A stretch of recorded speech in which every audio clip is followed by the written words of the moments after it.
Chennai shopping mall Aadi blockbuster KG sale. KG చీరల ప్రారంభ ధర కేవలం 150 రూపాయలు మాత్రమే. కొన్ని ప్రత్యేక చీరలపై రెండవ చీర కేవలం 9 రూపాయలకే సొంతం చేసుకోండి.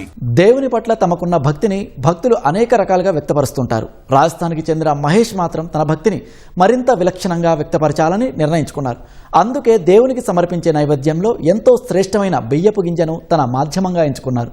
ఇప్పటికే హనుమాన్ చాలీసా, సంకట్ మోచన్, బజరంగ్ బాన్ను విజయవంతంగా బియ్యం గింజపై లిఖించిన మహేష్ ఇప్పుడు రామాయణాన్ని లిఖించడంలో నిమగ్నులయ్యారు. ఇక్కడ కనిపిస్తున్న మహేష్ పురోహిత్ వృత్తిరీత్యా ట్రాన్స్పోర్టర్. లారీలను, సరుకులను ఒకచోటు నుంచి మరో చోటుకి చేర్చడం ఆయన దినచర్య. అయితే ప్రవృత్తిగా మాత్రం మైక్రో ఆర్టును ఎంచుకున్నారు. రాముడు, హనుమంతుడు, రామాయణంలోని ఇతర దేవతామూర్తులపై తనకున్న భక్తిని బియ్యపు గింజలపై అక్షర రూపంలో చెక్కుతున్నారు.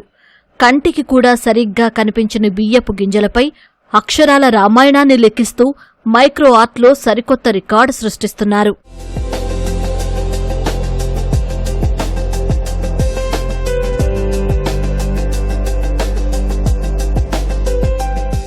ఇప్పటికే బియ్యపు గింజపై హనుమాన్ చాలీసా, సంకట మోచన్, బజరంగ్ బాణ్లను విజయవంతంగా లిఖించారు. ప్రస్తుతం మొత్తం రామాయణాన్ని రాసే పనిలో పడ్డారు. ఇప్పటివరకు బాలకాండ, సుందరకాండ విభాగాలను పూర్తి చేశారు. హిందూ పూజల్లో బియ్యానికి ఎంతో ప్రాముఖ్యత ఉంది. వీటినే మనం అక్షతలు అని పిలుస్తాం. అక్షత అంటే విరగనిది, చాలా కాలంపాటు మన్నికగా ఉండేది అని అర్థం. అందుకే బియ్యపు గింజని తన కళకు మాధ్యమంగా ఎంచుకున్నారు మహేష్ పురోహిత్. తన భక్తిభావాన్ని విలక్షణంగా చాటి చెప్పాలని నిర్ణయించుకున్న మహేష్ ఇలా బియ్యపు గింజలపై అద్భుతాలు సృష్టిస్తున్నారు. రాబోయే రోజుల్లో అగ్గిపుల్లలపై రామాయణాన్ని లిఖించాలని మహేష్ పురోహిత్ నిర్ణయించుకున్నారు.